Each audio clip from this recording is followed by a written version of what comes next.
en la realidad boliviana que ameritan una investigación que vaya acompañando la celeridad de esos cambios. Tenemos así que estamos presenciando y estamos viviendo un tránsito social, un tránsito que debe ser teorizado.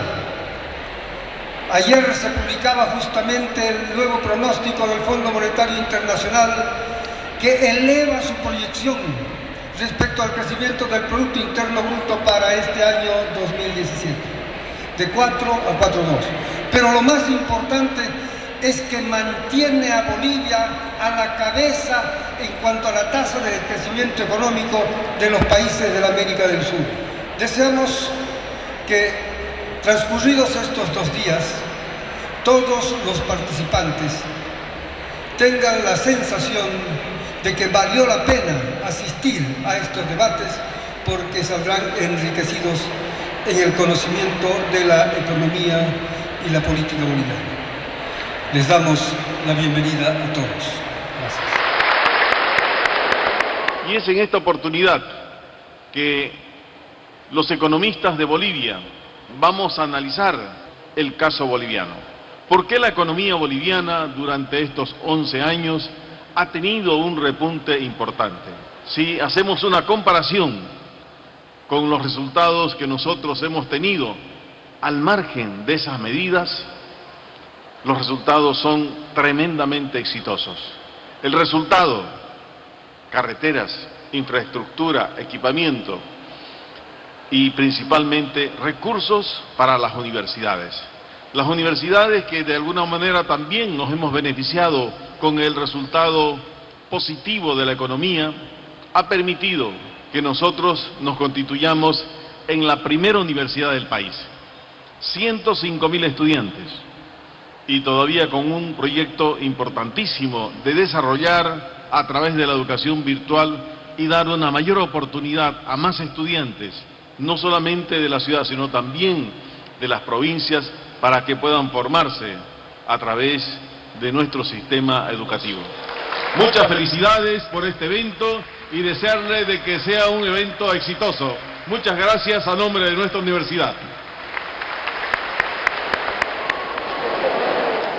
Agradecemos las palabras de Osvaldo Ulloa, rector ahí de la Universidad Autónoma Gabriel René Moreno. Destacamos el encuentro con la presencia del vicepresidente del Estado Plurinacional de Bolivia, Álvaro García Linera, quien nos acompaña también en este momento con la inauguración y la primera ponencia. Lo recibimos con un fuerte aplauso.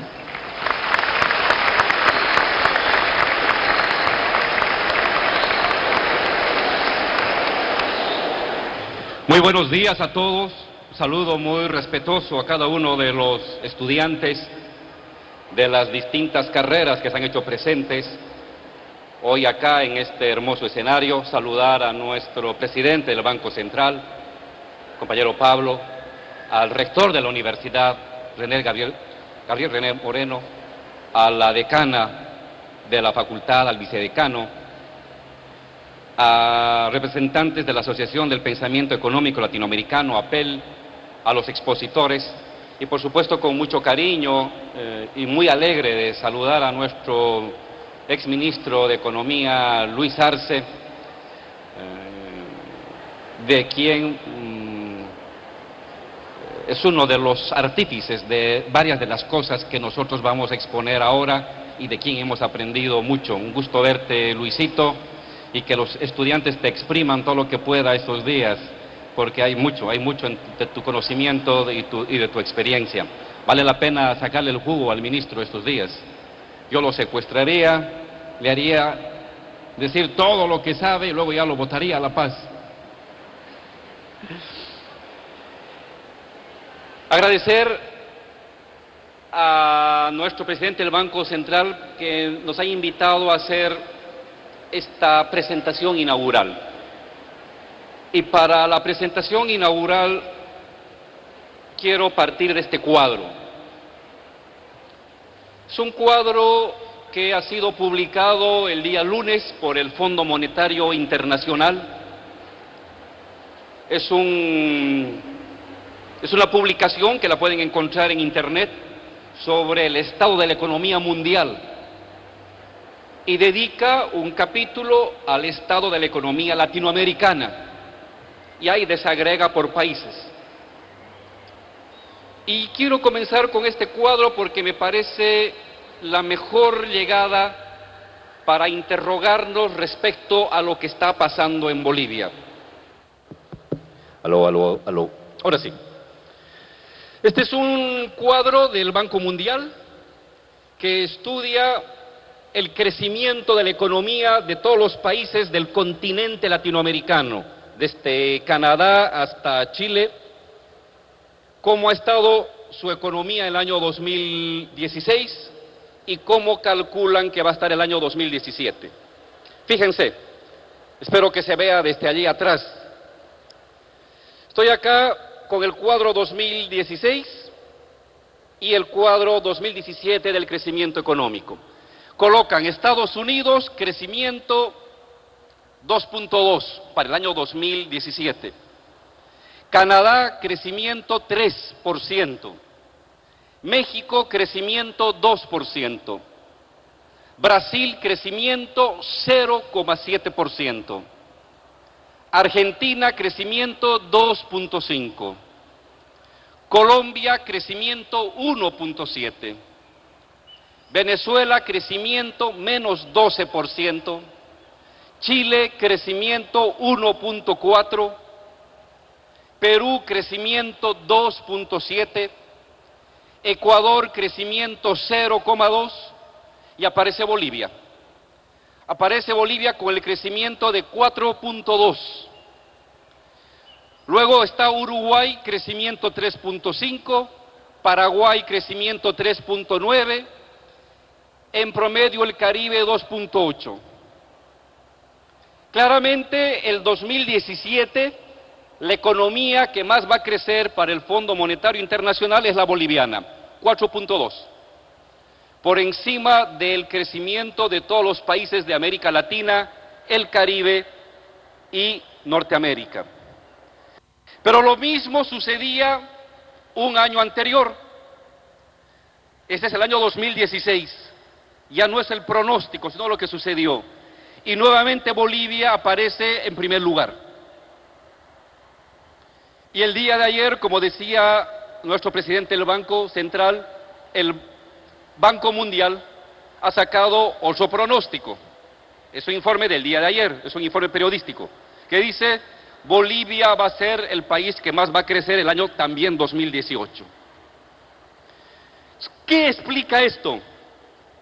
¿Por qué el año 2014, 2015, 2016, 2017, 2018, Bolivia aparece no en los cuadros del gobierno, en los cuadros del Fondo Monetario Internacional como el país que más crece?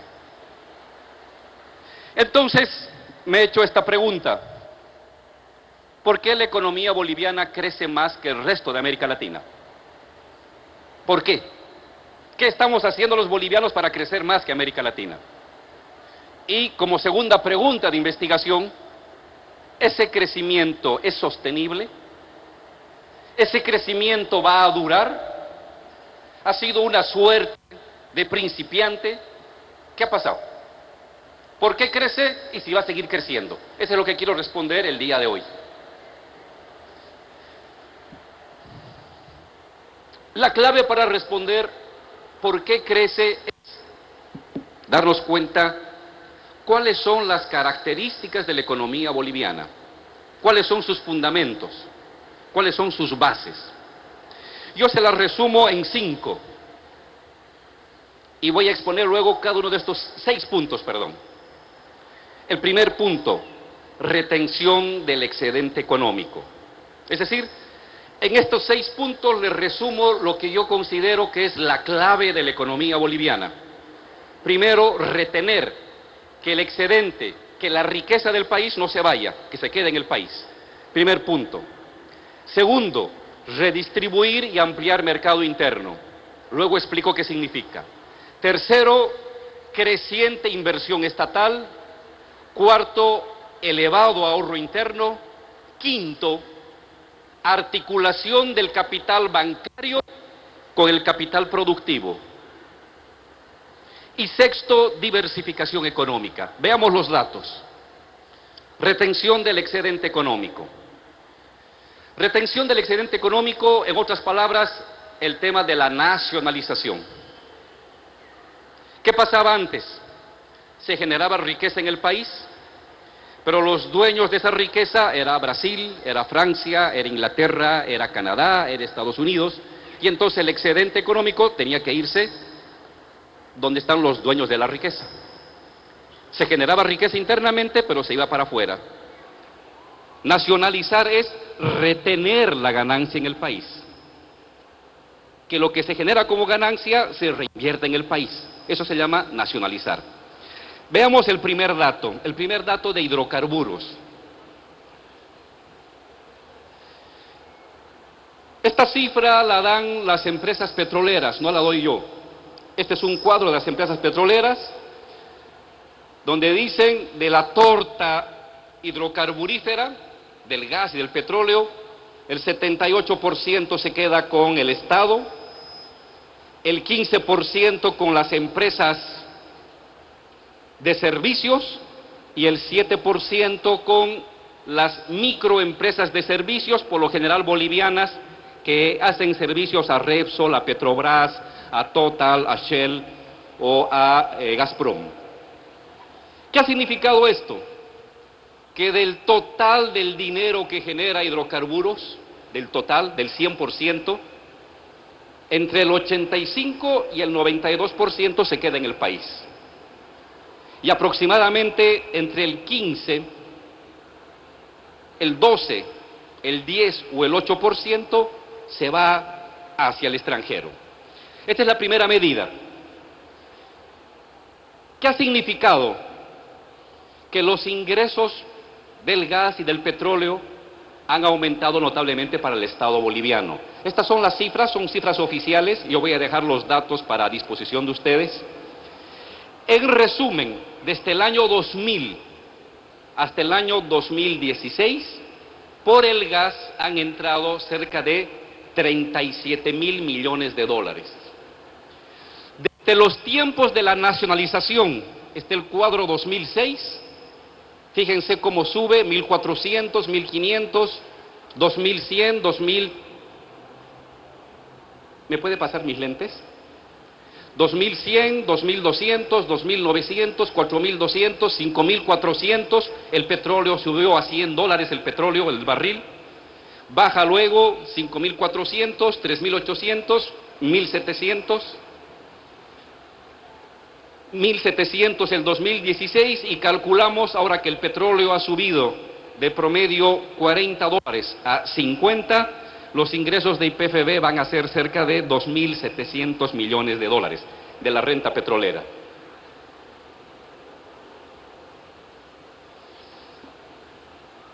Este es un segundo dato. ¿Qué otra empresa más hemos nacionalizado? Entel. Y este es el flujo histórico de los ingresos de Entel. Fíjense, aquí está en bolivianos. Cuando estaba en manos italianas, utilidad más impuestos. Es este cuadro de acá, que quedaba en manos de los italianos.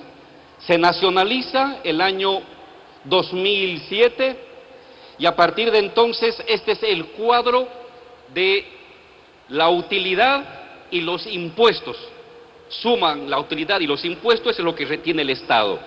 En promedio hemos retenido cerca de 14.000 millones de bolivianos. En millones de dólares, cerca de 2.000 millones de dólares. De la retención vía impuestos y vía utilidad para el Estado. Esta es una segunda fuente de ingresos para el Estado boliviano. Este es un tercer dato que sé que hay aquí ingenieros financieros. Entiendo que son de la carrera de Economía, Administración de Empresas, Ingeniería Comercial y Ingeniería Financiera. Este es un dato muy importante. La banca genera dinero. Pues bien, ¿qué hemos hecho? Que la banca genere mucho más dinero, pero que la mitad del dinero pase al Estado. Le he llamado abusivamente government take bancario. Vía impuestos, si la banca genera 2, 1 pasa al Estado y 1 se queda con ellos. Si la banca genera 10, 5 al Estado, 5 con ellos. Entonces, ¿qué ha sucedido? Estos son las utilidades de la banca. Miren, aquí está pequeñito, pequeñito, pequeñito, y a partir del 2006 se dispara la ganancia de la banca. Esto es en millones de bolivianos. Pues la mitad de esa ganancia pasa al Estado. El año pasado han ganado 2.200 millones de bolivianos de utilidad. Pues 1.100 al Estado, 1.100 para ellos. Este año, compañero Luis, ya ha mejorado la ganancia de la banca respecto al año pasado.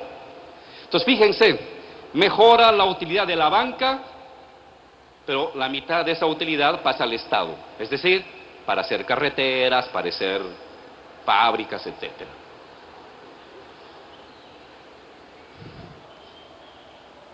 $82% de la ganancia petrolera al Estado, la totalidad de la ganancia de Entel al Estado, la mitad de la ganancia de los bancos al Estado. En la minería, entre el 50 y un 55% de la ganancia minera igualmente al Estado. Estos son los ingresos del Estado, las utilidades. Fíjense cómo ha aumentado desde el 2006. Las cifras pequeñitas es 90, 2000, 2001, 2004, y a partir del 2006 se dispara, baja, vuelve a dispararse y se estabiliza. Pues de esas utilidades, la mitad, 50, 55%, se retiene en el Estado. Esta es, fíjense en la línea roja, son las utilidades de otras empresas estatales, descontando IPFB. Saco IPFB y me quedo con las otras empresas pequeñitas del Estado. Las ganancias han pasado de 7 millones a 687 millones que se quedan en el Estado. Estas son las utilidades de ENDE, la empresa nacional de electricidad que también ha sido nacionalizada. En los años 2000, cifras rojas, déficit. Entre el 2002 y el 2009, ganancias pequeñas. 10 y 11, déficit. Y a partir del 12, ganancia, ganancia, ganancia, ganancia. Sumando todas las ganancias desde el 2006 al 2016, estamos hablando de 1.200 millones de bolivianos. En millones de dólares, aproximadamente 180 millones de dólares que ha recuperado ENDE. Entonces, primer elemento para entender la dinámica de la economía boliviana, retener el excedente. Que buena parte del dinero que se iba, se quede y circule internamente. Primer dato clave.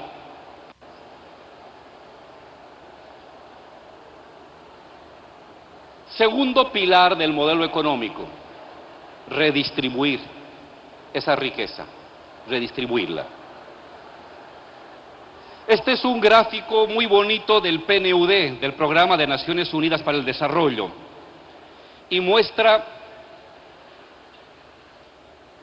cómo ha variado la composición social de Bolivia.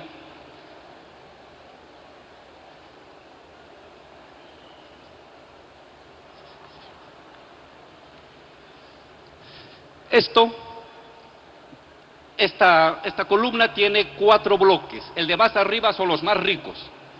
El de los azules del intermedio son clase media superior, los amarillos clase media y la parte roja y morada los pobres de Bolivia.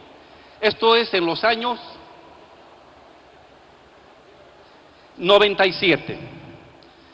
Luego tenemos la segunda fotografía, año 2002. Todo el periodo de las reformas estructurales neoliberales.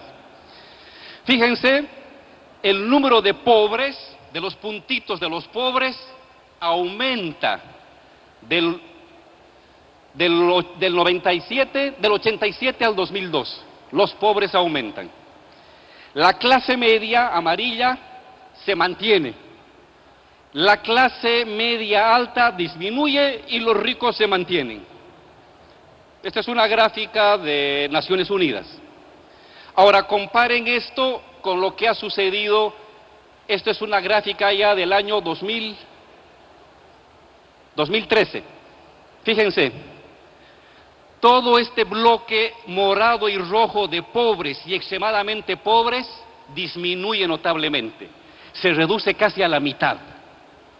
La clase media aumenta, la clase media, y la clase media alta aumenta mucho más. Dice el PNUD, cerca de 3 millones de personas han pasado a la clase media. Es decir, gente que puede gastar un poco más, que puede consumir un poco más, que puede ahorrar un poquito más. Esto es lo que ha pasado en la Bolivia de los últimos 10 años. Un incremento de las clases medias, una disminución de las clases pobres y una mejor distribución de la riqueza. El salario mínimo nacional pasa de 400 bolivianos a 2.000 bolivianos.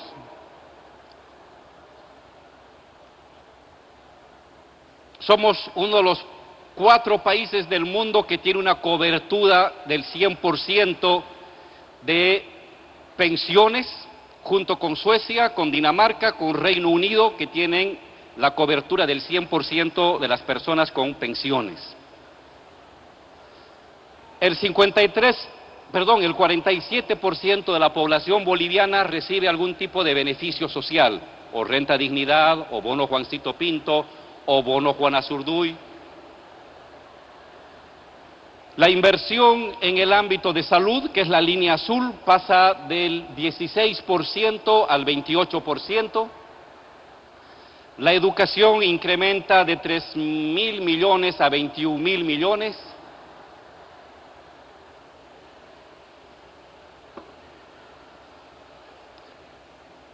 Uno dirá, está bien Álvaro, entiendo los temas sociales, qué bien que haya más justicia. Y en economía, ¿para qué me sirve eso? ¿Para qué me sirve que haya más clase media? ¿Por qué es importante para un economista que haya más clase media? ¿Cómo beneficia eso al país? Aparte del hecho de justicia social. Lo siguiente.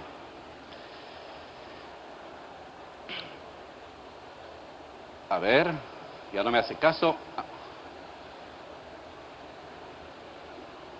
Ahí. Por lo siguiente. Porque si la clase media, que tiene un poco más de dinero, puede comprar más comida. Si tengo un poquito más de dinero, me puedo comprar 2 zapatos. Si tengo un poquito más de dinero, puedo ir al cine. Lo invito al enamorado. Si tengo un poquito más de dinero, puedo usar el taxi. O puedo comprar carne de res para la parrillada 2 veces al mes. Antes ni una. El incremento de la clase media es el incremento de los consumidores. Una parte de ese dinero será un celular, dinero se va afuera. Otra parte es consumo interno, alimento, vestimenta, servicios. Otra parte lo ahorro para comprar mi casa. Otra parte lo ahorro para mandar al hijo a la universidad. El incremento de la clase media es un incremento del mercado interno. A medida que se incrementa la clase media, se agranda el mercado interno. Y a medida que se agranda el mercado interno, hay mayor flujo de servicios, de oportunidades, de empleo y de crecimiento económico. Es decir, acabar con la pobreza es un tema de justicia social, pero también es un tema de crecimiento económico. Es un hecho económico, es un hecho social. Nos interesa la parte económica. Si hay más clase media, hay más consumidores. Si hay más clase media, hay más mercado interno. Y al haber más mercado interno, la economía crece. La tercera característica del modelo económico, el Estado ha asumido un protagonismo. El Estado ya no es meramente un supervisor externo, sino que el Estado se convierte en el principal inversionista de Bolivia. Fíjense los datos.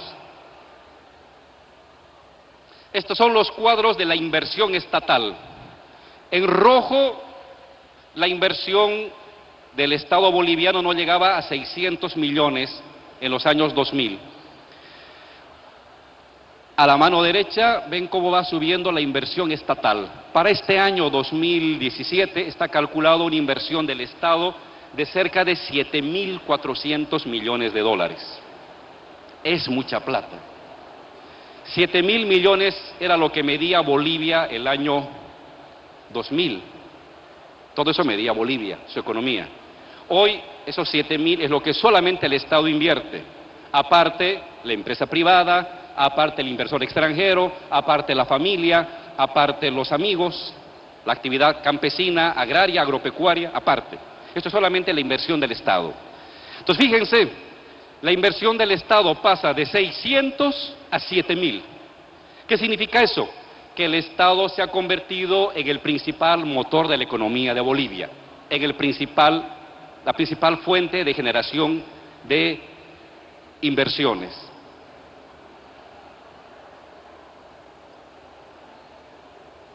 Este es un dato importante para los economistas. El año 2005, lo que hacía el Estado representaba el 6% respecto al Producto Interno Bruto. Hoy lo que hace el Estado representa el 18% respecto al Producto Interno Bruto. Somos el país que más invierte estatalmente en toda América Latina.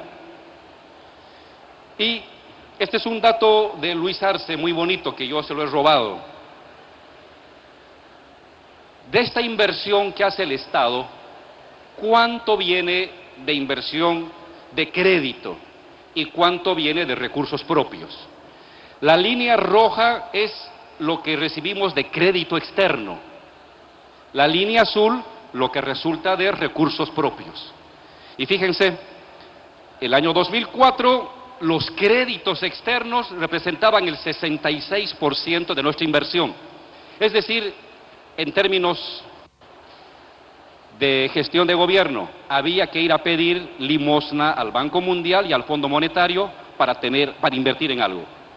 Había que ir a rendir informe al Banco Mundial, había que rendir informe al BID para que nos preste plata, porque nuestra inversión dependía del crédito externo.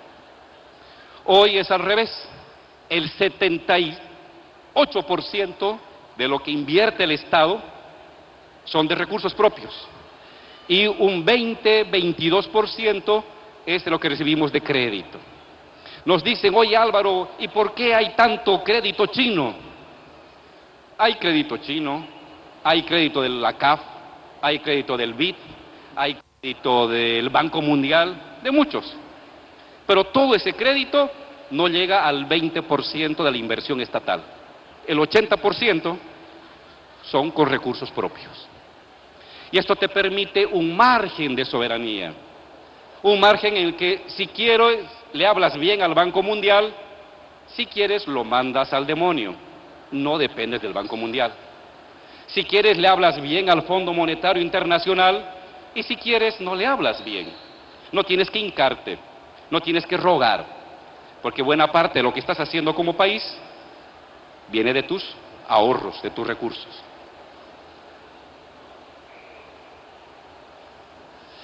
Inversión en el sector de hidrocarburos, esta es la gráfica, la parte roja son los privados, la parte verde es el Estado. Fíjense cómo se eleva notablemente la inversión en hidrocarburos, en exploración, en explotación, en sísmicas, en procesamiento del gas, del petróleo, en industrialización. En el sector eléctrico, el Estado invierte mucho. Ese es el tercer pilar, resumo. Retener el excedente, redistribuirlo internamente para generar justicia social. Tercero, el Estado como principal locomotora de la economía, como principal inversionista.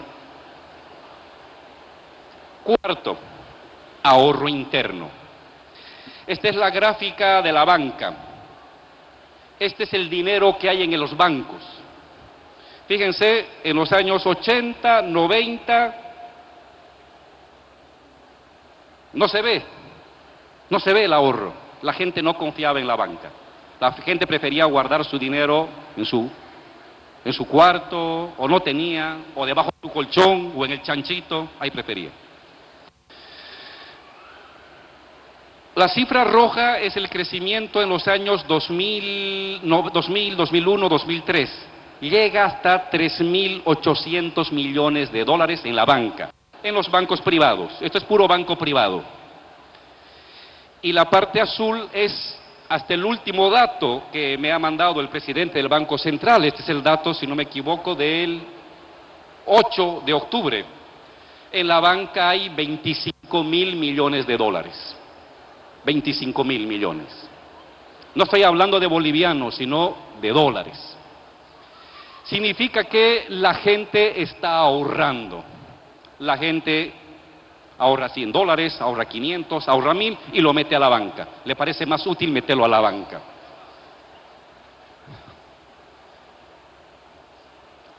Por si acaso, el 87% de los ahorros son menores a 500 dólares. El 87% de las cuentas de ahorro son de menos de 500 dólares. La roja entre 1.000 y 5.000 y la otra, la verde, mayores a 5.000 dólares. Es decir, hay una especie de democratización del ahorro. Este es otro dato de las reservas internacionales, es decir, el dinero que lo tiene guardado Pablo Ramos, nuestro presidente del Banco Central, dinero de uso del Estado. Las reservas internacionales no existían, suben a 200 millones el año 93, llegan a 1.700 el año 2005 y el día de hoy están en cerca de 10.000 millones de dólares. La banca, 25.000, banca privada, 10.000 en el Estado, en el Banco Central.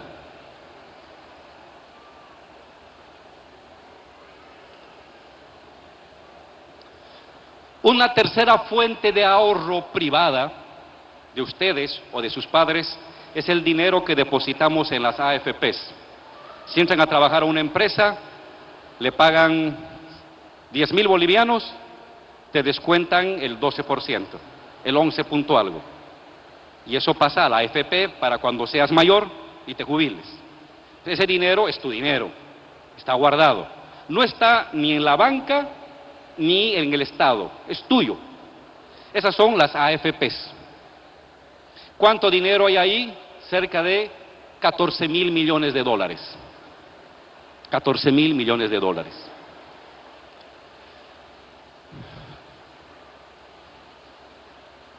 Entonces hagan un simple juego. Sumen el dinero en la banca privada, el dinero de las reservas internacionales y el dinero de las AFPs. Eso es el ahorro de los bolivianos. Esa es su fortaleza. Cuando haya problemas, ¿dónde apoyarse? Dinero en la banca privada, dinero en las reservas internacionales, el Estado, dinero de los fondos de pensiones de ustedes, de la gente, del pueblo, que no ni usa el Estado ni los privados. ¿Cuánto toma eso? 48.000 millones de dólares. ¿Cuánto mide la economía boliviana? ¿Cuánto mide la economía boliviana? 34.000, más o menos, millones de dólares. ¿Cuánto hay en ahorros? 48.000. Debemos ser de los pocos países en América Latina y en el mundo que tenemos, sumando todos los ahorros de los privados, de los trabajadores y del Estado, más que su Producto Interno. El Producto Interno es 34.000, el ahorro 48.000. Es decir, que si hay problemas, hay un colchón.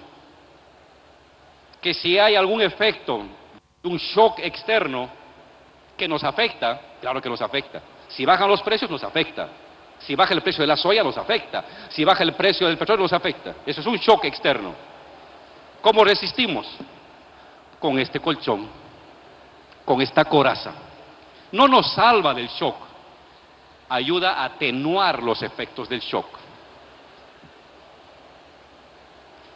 Este es un cálculo que ha hecho Luis Arce, nuestro exministro, lo que tiene el Estado, ya no tomando en cuenta al privado, sino el Estado. Ha colocado las reservas internacionales, ha colocado el Fondo de Requerimiento de Activos Líquidos, ha colocado el FINPRO y ha colocado el Fondo de Protección del Ahorrista, en total 13.000 millones. Más o menos esa es la cifra, ¿no, Luis? Se mantiene por ahí. Eso sería lo que el Estado, el gobierno tiene como colchón. Aparte está el ahorro del privado y aparte está el ahorro del trabajador. Lo que el Estado puede disponer es de esto. No puede tocar el dinero de los bancos, ni puede tocar el dinero de las AFPs. Ese sería el colchón gubernamental. Pero el colchón social llega a 48.000 millones de dólares.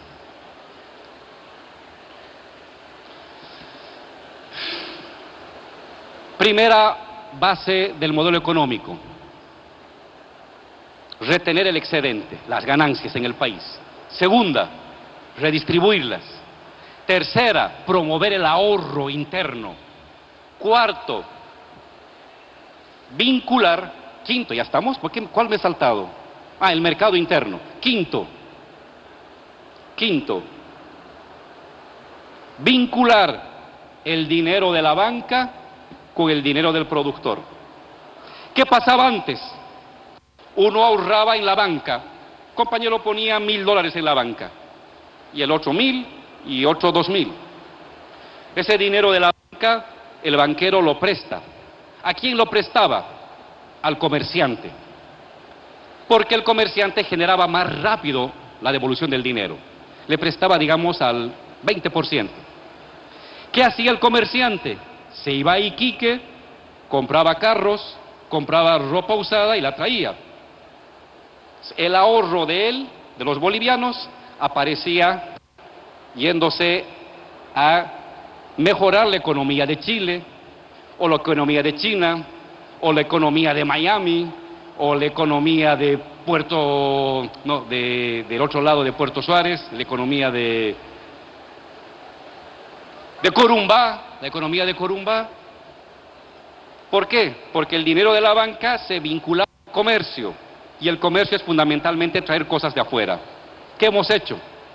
Obligar a la banca privada que el ahorro obligatoriamente en un 65%, Luis, 60% tiene que dirigirse a lo productivo, a un pequeño taller, a una industria, a una artesanía, a la agricultura o a lo agropecuaria. Eso lo había antes en Bolivia. Y al hacer esta decisión, ¿qué hemos hecho? Hemos juntado capital bancario con capital productivo, financiera con actividad productiva. Esa es una ley que le hemos sacado 2 años atrás. Este es el crecimiento del dinero prestado al sector productivo. Hemos pasado de 1.000 millones a cerca de 8.400 millones de dólares para el sector productivo, es decir, el que genera mano de obra, es decir, el que genera procesamiento interno aquí en Bolivia. Al comercio también le pueden prestar, pero a tasas altas.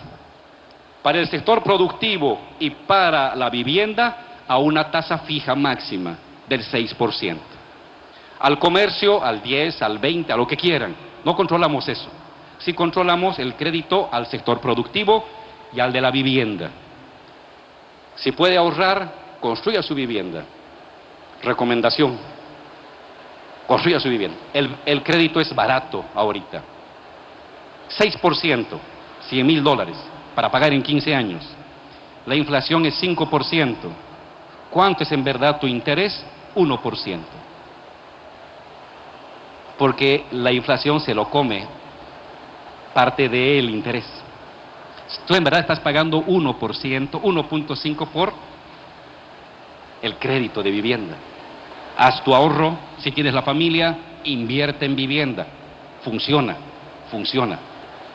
Págala en 15 años, eres joven, tu chico, tu marido que también pague otro pedazo, que no sea vago. Vale la pena ahorita invertir en vivienda o en actividad económica productiva acá en Bolivia. Lo mismo, un incremento del crédito para vivienda social, un incremento para el sector productivo. Sexto pilar de la economía boliviana: diversificar la economía. No apostar todo a una sola cosa, sino apostar a varias cosas. Fíjense, esta es la evolución de las exportaciones de los productos no tradicionales, sin tomar en cuenta mineral ni gas.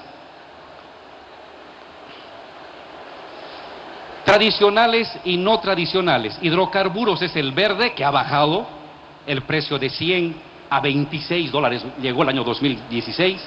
Minerales es el rojo y el azul es el no tradicional, que se ha visto incrementado. Este es un dato muy importante.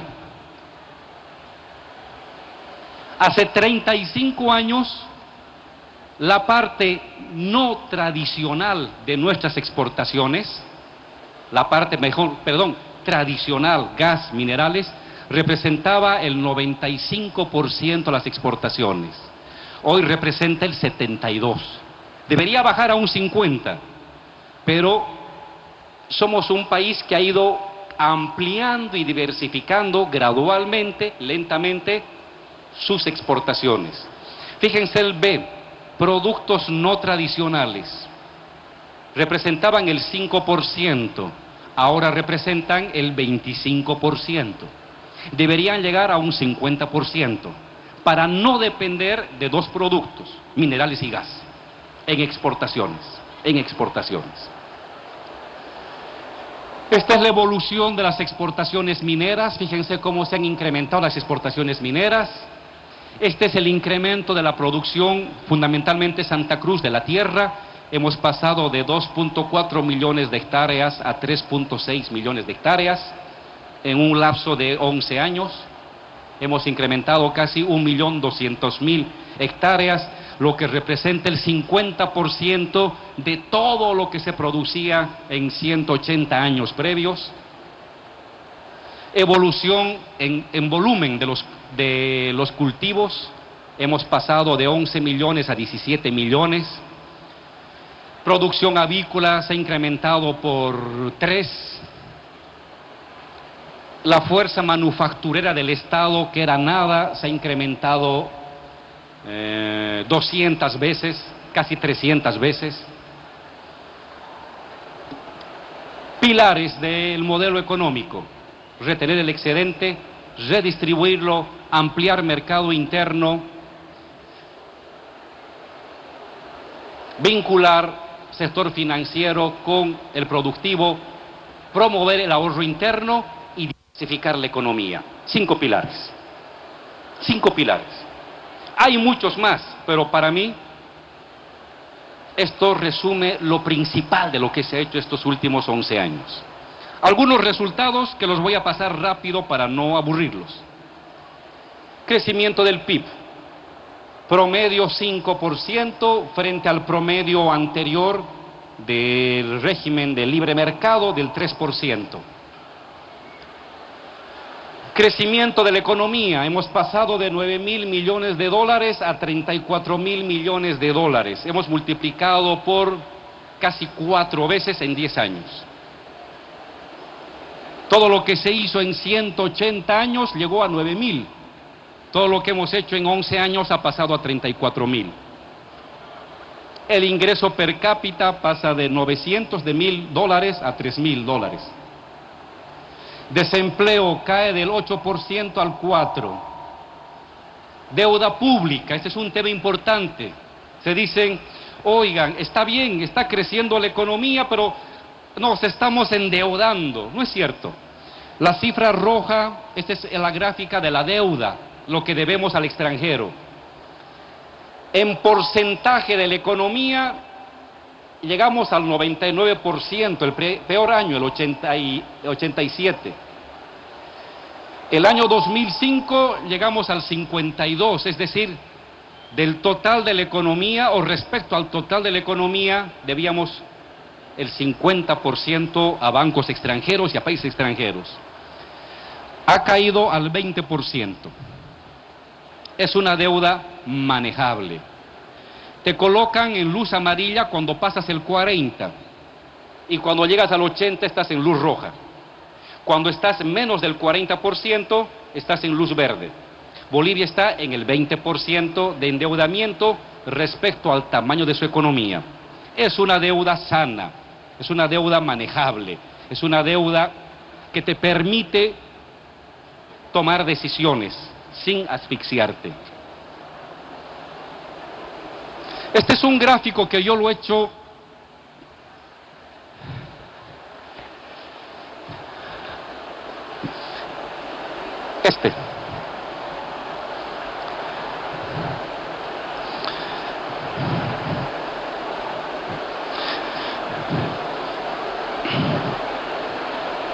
He agarrado a un compañero y he dicho, bueno, tú, puede ser tú, mi compañero que estás ahí, ¿cuánto debes? Tú como persona, tú, Juan Carlos Rodríguez, ¿cuánto debes al extranjero, cada boliviano? El año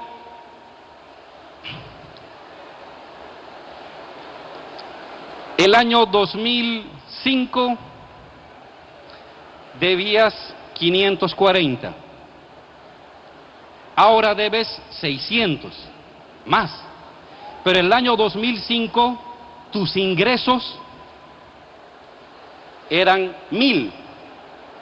Y de esos 1000, 500 debías. Hoy tus ingresos son 3000 y de eso debes 600. En porcentaje, debías antes el 52% de tus ingresos como persona. Hoy solo debes el 21%. Por lo tanto, eres confiable, eres un buen partido. Puedes ir a la banca, puedes enamorarte y puedes casarte. No vas a tener problemas. Ese es básicamente el mensaje. Ahora, otro de los datos importantes es esta reducción de la extrema pobreza. Es esta columna clara. Pasamos del 38% al 16%. Somos uno de los países que más ha reducido la pobreza en el continente porcentualmente. No en número bruto, sino en porcentaje. Otro dato, la igualdad. Años atrás, la diferencia entre el 10% más rico y el 10% más pobre era 128 veces. Hoy la diferencia es de 37 veces. El índice de Gini, que se usa mundialmente, bajamos del 0,6 al 0,4. Es decir, hemos bajado casi un 50% en términos de desigualdad en nuestro país. Se nos dijo hoy, Álvaro, está bien, han nacionalizado, han recuperado el gas, la electricidad, Entel, en fin, pero eso va a espantar a la inversión extranjera. Y necesitamos inversión extranjera, claro que necesitamos. Ningún país puede vivir mucho tiempo sin inversión extranjera. Esta es la gráfica de la inversión extranjera, dato oficial. La máxima inversión el año 99 fue 800 millones. Hemos llegado a 2.100 millones de inversión extranjera y pese a la caída del petróleo hemos bajado a 1.100 millones. Sigue habiendo inversión extranjera. No como en otros países, posiblemente, pero sigue habiendo y más que antes. Quisiéramos que haya más y vamos a esforzarnos para que haya más. Pero no es que la inversión extranjera ha desaparecido, se ha mantenido y ha mejorado. Ahora sí, les he expuesto los 6 pilares del modelo, algunos resultados. Y surgen críticas. Acaba de leer en el periódico cuando venía de La Paz, compañero Pablo, una crítica de un exministro de hidrocarburos. Y con la misma lo que dicen, está bien, están creciendo, Álvaro, y les ha ido bien por suerte, porque el precio del gas se disparó. la suerte de los precios internacionales del gas y los minerales. Y ahora que están cayendo, ustedes también van a caer. Críticas. Critican el modelo, esos 6 pilares, diciendo funciona por suerte, porque los precios internacionales eran altos. Cuando los precios caigan, ustedes también van a caer. Veamos si es cierto. Este es un cuadro del Ministerio de Economía. Esa línea que parece el camino a los Yungas es la gráfica del precio del petróleo. Sube, baja, vuelve a subir, baja, sube, se mantiene, vuelve a caer. Y la línea punteada es el crecimiento económico. Baja lentamente, no baja ni así, ni sube así, baja lentamente. El precio del petróleo se desploma, pero el crecimiento no se desploma. El precio del petróleo pasó de $100 a 26, es decir, se redujo a la tercera parte. El crecimiento de la economía pasó de 5 a 4.4. No bajó a la tercera parte, bajó un 8%.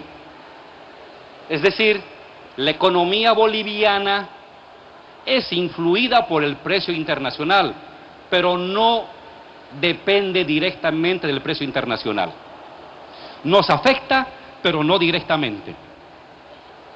Porque si no, la economía, esa línea punteada debería ir también así, como el petróleo, y no va así, va en una gradiente leve, mientras que el petróleo cae, vuelve a subir y vuelve a caer. La economía mantiene ese nivel de sostenibilidad. Este es otro dato importante. He comparado el crecimiento con el precio del petróleo tomando como base el año 2000. El año 2001 el petróleo estaba en $25. La economía creció 1.7. El año 2016, a precio del 2000, a dólar 2000, el petróleo valía $31. A dólar 2000. El 2000 el dólar tenía más peso, valía más, tenía más valor. Comprabas más cosas con el dólar. Entonces, a dólar 2000, el 2016, el petróleo bajó a 31, pero la economía creció 4.3. Si hubiéramos dependido del petróleo, la economía tenía que haber crecido como el 2001, 1.7, pero creció el triple casi. ¿Qué significa esto? Que el precio petróleo no viene casado con crecimiento. Influye, pero no están casados. Es su chequeo, no es su esposa, o no es su esposo, es su chequeo. Eso es. Este es un dato que lo ha trabajado Luis muy bonito.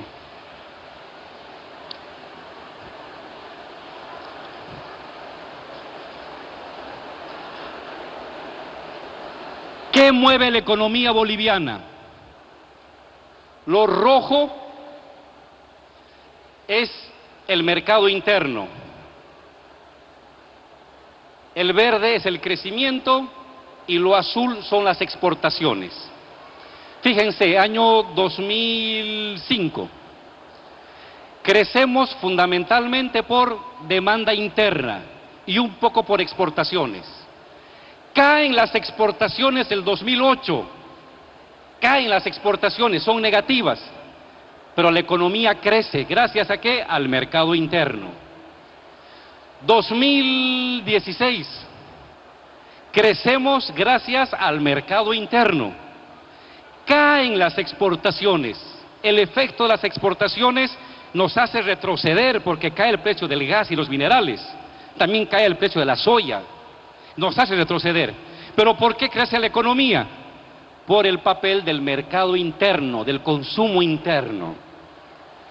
¿Por qué les digo esto?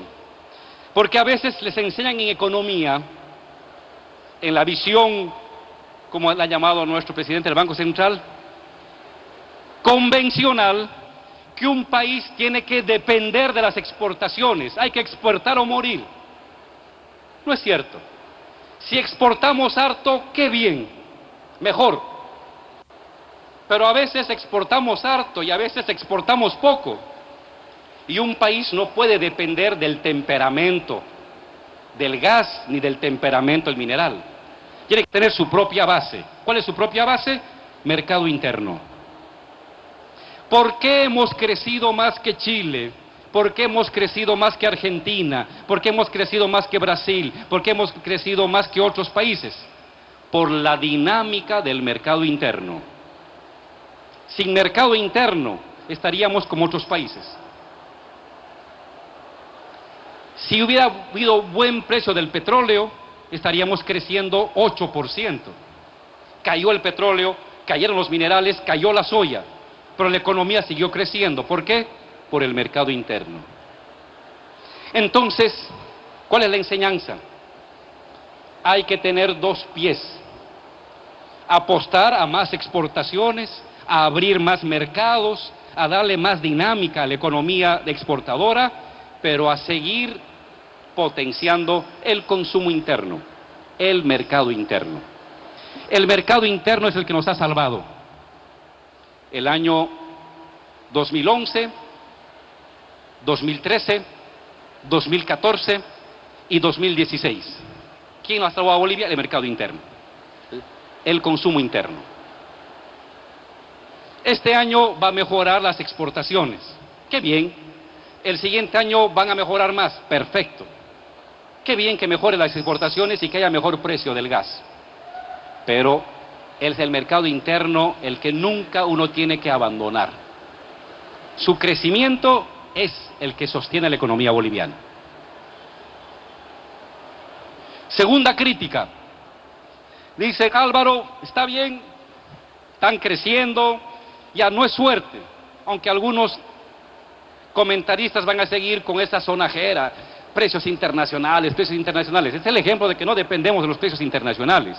Los precios internacionales mejoran la situación de la economía, pero no son el fundamento de la economía boliviana. Bueno, entonces, segunda crítica. Lo que pasa es que son unos extractivistas terribles. Dependen de la minería y del gas. Esa es la importancia del gas y la minería. 13%.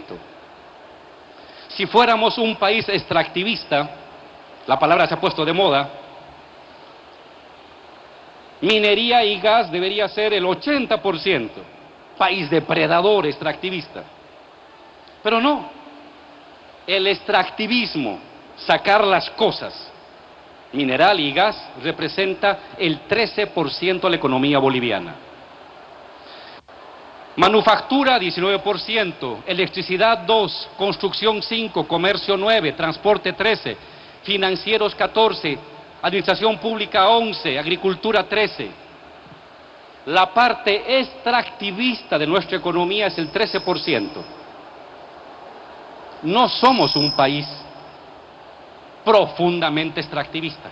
Quisiéramos menos, de acuerdo, pero ese letrerito que quieren colocar, país extractivista, es una mentira, es una falacia, es un engaño.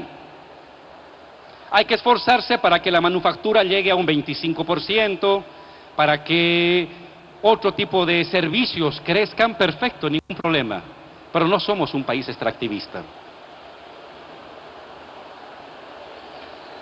La pregunta final. Está bien, Álvaro, tienes tus 6 pilares, la economía ha mejorado, somos el primer país que más crece en el continente. Ya, ¿es esto sostenible? ¿Es sostenible? ¿Va a durar? A eso le llamo la consistencia del modelo. ¿Es el modelo económico consistente o es frágil? Hay que demostrar si es frágil o es consistente. Primero, dijimos, revisemos cada uno de los pilares. Retener el excedente. ¿Va a seguir habiendo hidrocarburos? Sí. Estas son la evolución de las reservas que tenemos de gas.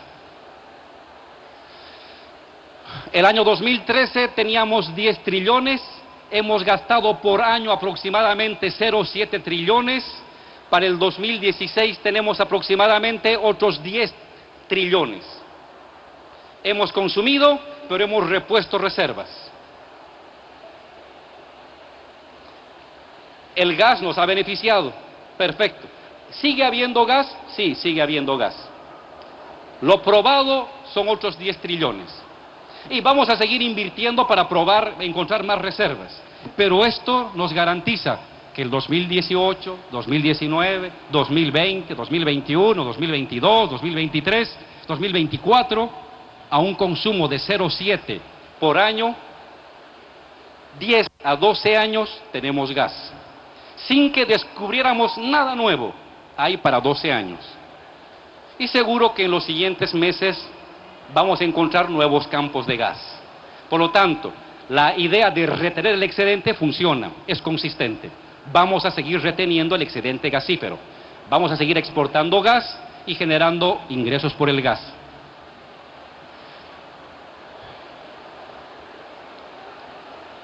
Segunda fuente o nueva fuente de ingresos.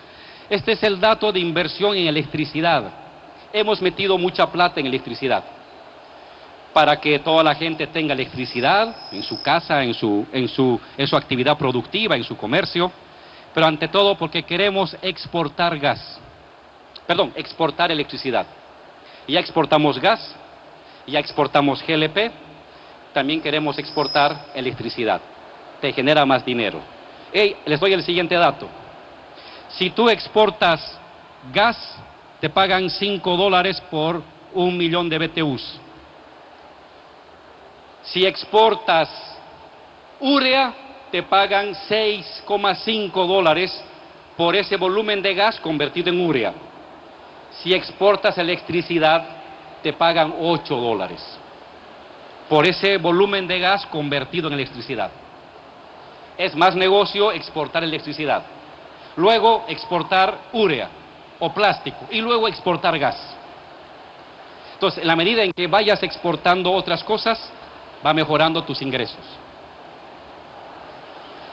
Para el 2019, nuestras plantas de carbonato de litio, cloruro de potasio estarán funcionando. Se ha invertido cerca de $1.000 millones. Este es un dato importante para los economistas.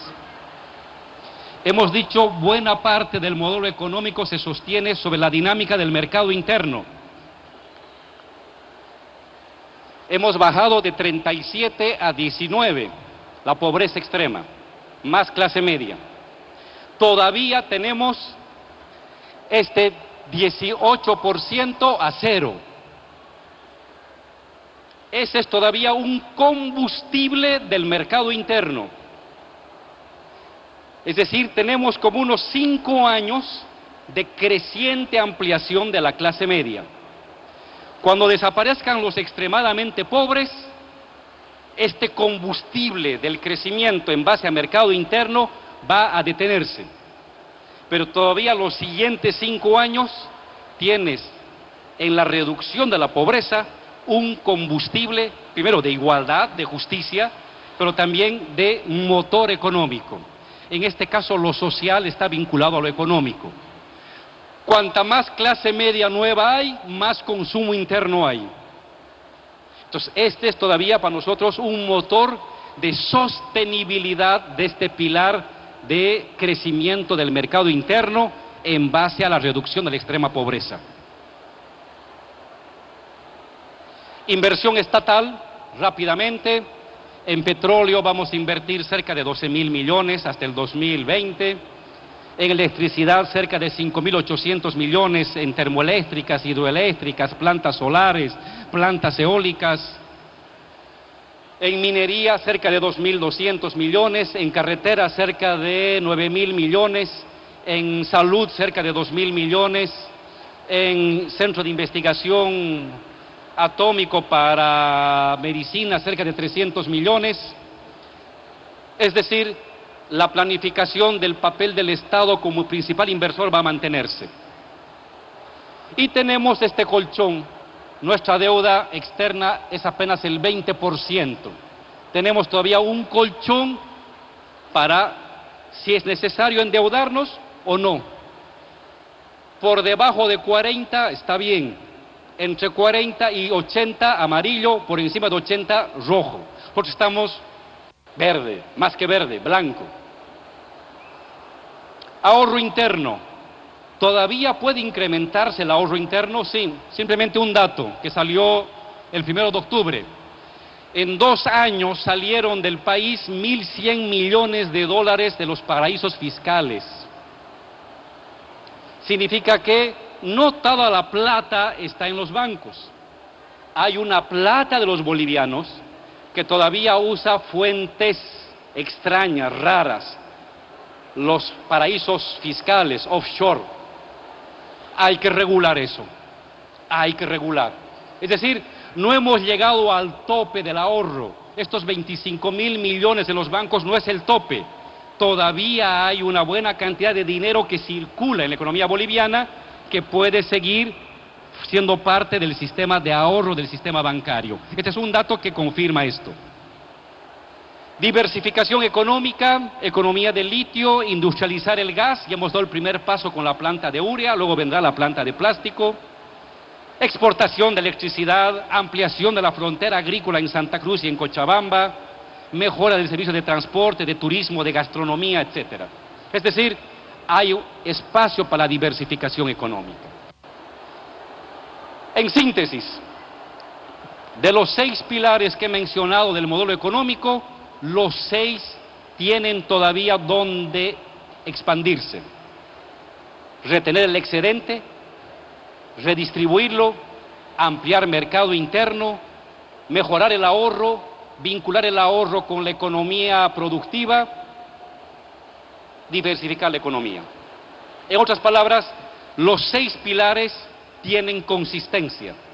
No solamente que han funcionado hacia atrás, sino que también pueden funcionar hacia adelante todavía aún mucho más. En síntesis, el modelo económico tiene consistencia. El ritmo de crecimiento económico del país que mostré al principio ha de mantenerse los siguientes años y vamos a seguir siendo, seguramente junto con Panamá, tal vez con Paraguay, los países de más crecimiento del continente. Es decir, este modelo aguanta todavía mucho más. Y he colocado una I para lo siguiente, para decirle de manera clara, no solamente el modelo económico funciona, no solamente tiene combustible para seguir funcionando, sino que no tiene otra opción. No hay otra opción de modelo económico. Cuando uno se pone a revisar los textos de economía de nuestros analistas o los textos de las posiciones críticas que hay contra nosotros, está bien, critican, oye, este está mal, esta inversión está mal, hay que tomar en cuenta. ¿Y qué otra opción de economía tienes? No existe otra alternativa. Esto funciona, ha de seguir funcionando y es la única alternativa económica que tiene Bolivia en los siguientes años. La actividad que cumple el vicepresidente Álvaro García Linera allá en el departamento de Santa Cruz, esta actividad fue desarrollada esta mañana, pero también le mostramos la agenda del presidente Evo Morales allá en Santa Cruz también.